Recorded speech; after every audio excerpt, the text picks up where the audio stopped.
Meat consumption levels are at the lowest level since records began, and there's been a huge push to get people to cut down on cooked breakfasts and steak nights. Now, we all know that meat farming isn't great for the planet, depending on how it's done, but we're also seeing plenty of research coming out linking it to cancer, diabetes and heart disease. Had cancer, still eating steak. So that's my opinion. So should we be introducing cigarette-style warnings on meat packaging too? One study says this could help us cut back.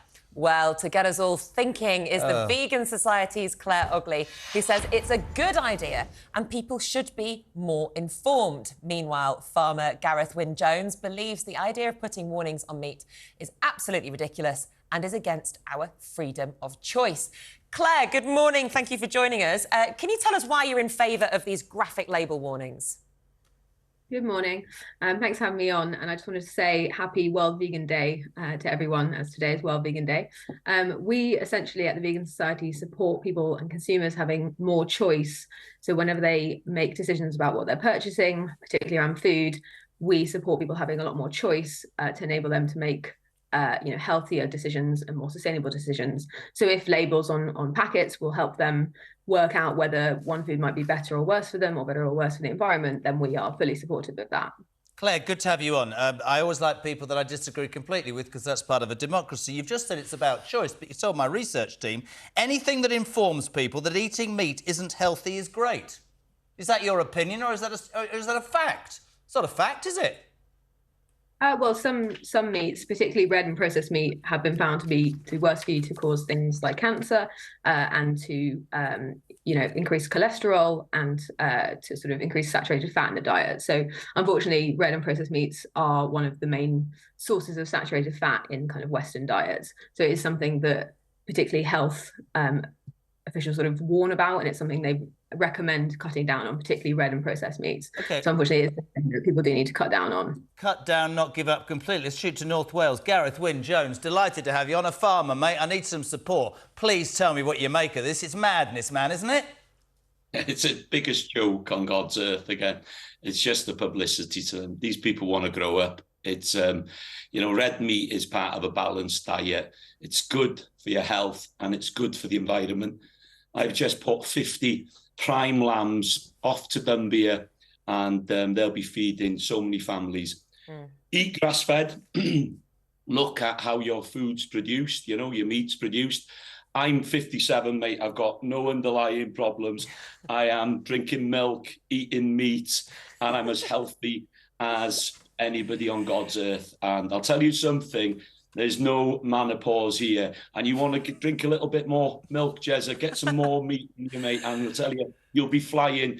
Mrs. Jezza will be living the dream like mine. Oh, my Claire, on a serious note, because I'm off to get a pint of milk and a steak, the reason I picked you up on it was choice. It is choice. What Gareth is quite rightly saying is, you lot are saying there need to be labels, we need to cut it out. It's about balance, isn't it? And a balanced diet should indeed involve meat.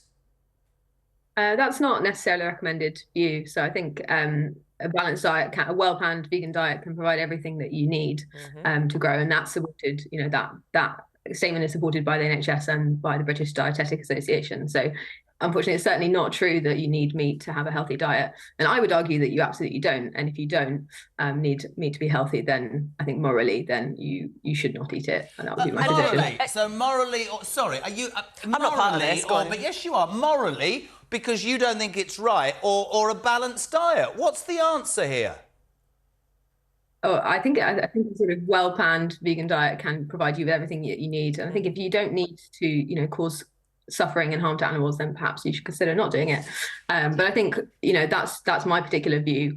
What's supported by all the kind of mainstream environmental organisations is the point that large quantities of meat, the way that we consume it in the West and the way that we consume it in this country, is not sustainable for our planet. So it's something we do have to change, and kind of on a wider scale, all the kind of mainstream environmental organisations support cutting down to kind of various degrees, whether that's 20% or 30% in the diets.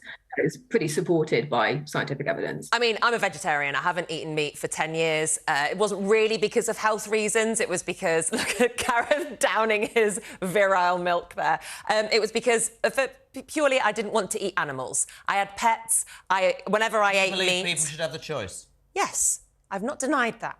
But, Gareth, for you to say that you cannot possibly be healthy as a vegetarian or a vegan, I haven't eaten meat in 10 years. I'm pregnant. I have a very healthy pregnancy. I'm healthy within myself. But what's important is to have labels on this packaging. You're clearly a very responsible farmer, but there aren't responsible farmers everywhere, are there? Yeah, let's get our facts right. I didn't say that. I said it was part of a balanced diet. Now, I eat meat, that's my choice. I drink milk, that's my choice. And I respect your choice that you're a vegetarian. And yeah, but if you look at vegans, the majority of vegans will be taking supplements, okay, because they can't get enough nutrients into their bodies. B12. Quite a few nutrients like B12, so it's only found in some meats. So let's take that. The second thing for me is the freedom of choice, okay? And this is really important to us as society. Once you take that away from society, we are absolutely sunk. I'm a hunter. I'm a farmer, and I will be feeding every single one of you every day. You're going to need a farmer. You might need a dentist once or twice a year, an accountant, a lawyer, a nurse, a doctor, but you're going to need a bloody farmer every single day of the year. And people forget that. So I'm going to tell you something that needs to be labelled in the food industry, and that's ultra-processed rubbish, especially a lot of these fake meats. And a lot of these fake meats need to be looked at and how they're damaging the environment. We're getting blamed as livestock farmers, and I'll tell you, my family's been on this farm 300 Gareth, do you know what? Gareth, I absolutely agree with you on that. And can I just, you're going to hit me over the head. Do you know the second biggest cause of agricultural deforestation, Claire? It's soya. Have a wonderful day. Thank you both very much indeed. What's it's a fact. It's as bad if you're saying that meat is responsible. Well, we've got to go to the news. So, Gareth and Claire, thank you so much. We'll